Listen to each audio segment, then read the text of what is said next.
بسم الله الرحمن الرحیم. مونږه د بزنس انټيليجنس کورس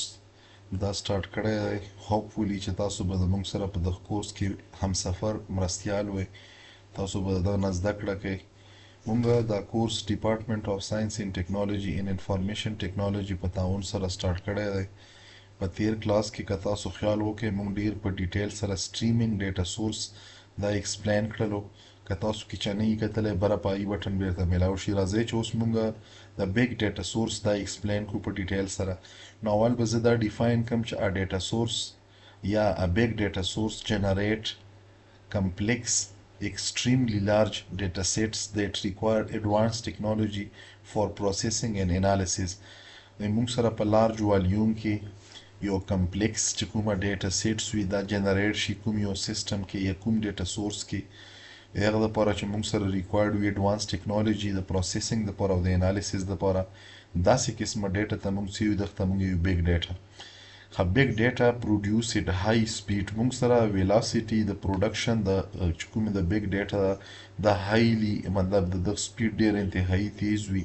په های سپیډ کې موږ سره پروډوس کیږي دا ډیټا. دا موږ with respect to مطلب دغه لپاره موږ سره word velocity استعمالیږي چې with very high velocity data produce and big data source چې کومې موږ سره big data source ته په دغه کې یو extremely large complex data په یو high velocity کې دا جنریټ کیږي.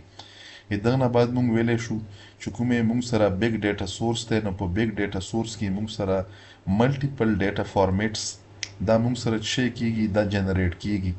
او دا هندل کیږي. نو دغه ته موږ ویرایټیز ټرمز ویلی شو. موږ ویلی شو چې موږ سره په بیگ ډیټا سورس کې د ملټیپل ویرایټي د ډیټا هینډلینګ کیپیبلیټي وي. موږ سره ډیټا سټرکچر هم کېدی شي په بیگ ډیټا کې په بیگ ډیټا سیټ کې دا سیمی سټرکچر هم کېدی شي او د موږ سره انسټرکچر ډیټا هم کېدی شي. موږ سره مختلف قسم چې کوم سوشل میډیا پلیټ فارم دي. سوشل میډیا پلیټ فارم دا موږ سره یو سورس دی د دغه ډیټا د جنریشن لپاره د بیگ ډیټا د جنریشن لپاره د ټولو نه میجر ډیټا سورس چې کوم دی دا سوشل میډیا ده یا آی او ټي انټرنیټ اف تھنګ چې کوم ډیوایسز دي دا موږ سره کنټینیوسلی یو ماسیو چې کوم سنسر ډیټا دا موږ سره جنریټ کوي. دغه نه علاوه موږ سره چې کوم ټرانزیکشنل سیستم دي دا پروډوس کوي په یو های فریکوینسي کې فاینانشل ډیټا. دغه نه علاوه که موږ وکړو موږ سره بیگ ډیټا سورس چې کوم دي دا آفنلی پروډوس کوي ریل ټایم کې یا موږ ویلی شو چې نیر ټو ریل ټایم ډیټا. دغه نه علاوه موږ سره مختلف قسم چې کوم ویبس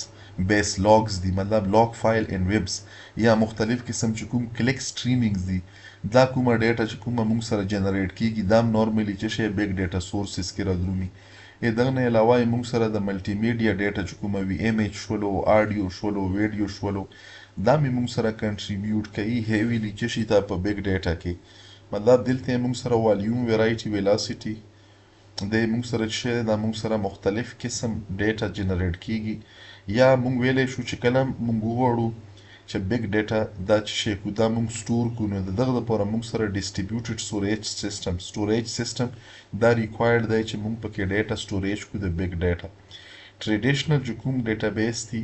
دا موږ سره افیشینټلی نشي هندل کولای د بیگ ډیټا سورس چې کومه ډیټا وي دا ټریډیشنل ډیټابیس کې نه کیږي موږ سره ځکه چې دغه لپاره ایډوانس ټیکنالوژي د پروسیسینګ او د انالیسیس لپاره موږ سره ریکوایرډ دي. او چې کومې موږ سره ټریډیشنل ډیټابیسز دي ټریډیشنل ډیټابیس کې موږ بیگ ډیټا نشو سټور کولی د افیشینټ انالیسیس لپاره یا مطلب د پروسیسینګ لپاره. دغه نه علاوه چې کوم کلاود پلیټ فارمز دي مختلف قسم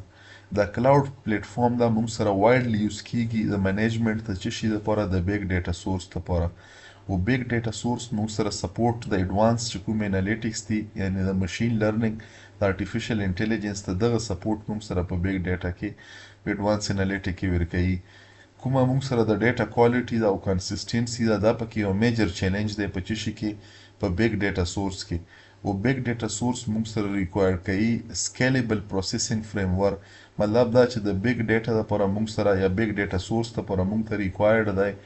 یو سکیلیبل پروسیسینګ فریم ورک. موږ سره چې کوم پاپولر مختلف قسم ټولز دي په هغه ټول کې موږ سره هډوپ دی Apache Spark ته دا موږ سره استعمالیږي د څه شي دپاره د ډیټا پروسیسینګ دپاره د ډیټا انالیټکس دپاره یا د مشین لرنینګ انالیټکس یا د ایډوانس انالیټکس دپاره موږ هډوب استعمالولی شو او چې کوم یې موږ سره اپاچي سپارک دی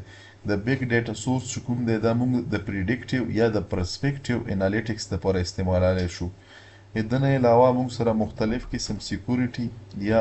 پرایویسي چې کومه کریټیکل کنسرنز دي دا یې موږ سره په ډېر زیاتې په څه شي کې په بیگ ډیټا سورس کې موږ سره په بیگ ډیټا چونکې ډیټا زیاته ده نو چې ډیټا زیاته شي په بیگ ډیټا سورس کې موږ سره د سیکورټي او د پرایویسي دا یو میجر کنسرن دی د نه علاوه چې کوم ډیټا بیگ ډیټا سورس دی په دغه کې موږ سره دا لکه نارملی په کومه ایریا کې استعمالیږي نو دا موږ سره په هیلث کیر کې استعمالیږي په بانکینګ کې استعمالیږي ایجوکیشنز کې استعمالیږي چې کومې موږ سره سمارټ سیسټمز دي په سمارټ سیسټمز کې استعمالیږي نو دا هغه کی چې کوم پوینټس وو دا موږ د بیگ ډیټا ریلیټډ په ډیټیل سره ایکسپلین کړل مطلب موږ سره کوم سورسز ګوره فیسبوک دا د بیگ ډیټا یو سوشل میډیا سورس دی لینکډ ان دی موږ سره یو د بیگ ډیټا سورس دی ټویټرز چې کرنټلی موږ ورته ایکس یو ګوګل پلس چې کوم شولو یوټیوب شولو یا چې کوم آر اس اس دي یا ایمیل دي یا مطلب موږ سره مختلف پینټرست شولو دا مختلف قسم سوشل میډیا پلیټفارم دي چې دا موږ سره هغه مین سورس دي د ډیټا د جنریټ کېدو د بیگ ډیټا لپاره نو هوپفولي چې تاسو ته په دغه لیکچر کې د بیگ ډیټا کوم د موږ چې دا هغه کوم مین پوینټس دي دا ایکسپلین کړل چې دغه نه به تاسو ته چې شي د بیگ ډیټا سورس دا به تاسو ته ایکسپلین کلیر شوی وي ان شاء الله په نیکست کلاس کې به موږ کنټینیو کوو چې کومې موږ سره نیکست ټاپک دی دغه کورس والا خو په دغه لیکچر کې به تاسو ته د بیگ ډیټا چې کوم هغه چې کوم مین پوینټس دي دا موږ تقریبا په مختلف انداز کې په مختلف ټرمینالوجي په پوینټ سره ایکسپلین کړل دا به تاسو ته کلیري کایندلی تاسو دا ویډیوګانې شیر کوئ کمنټس پکې چې ډیرو خلکو ته ورسیږي او فایده ورته ورسیږي نو ډیر سټوډنټ هوپفولي چې تاسو ته به دغه لیکچر نه څه فایده شوي جزاک الله خیر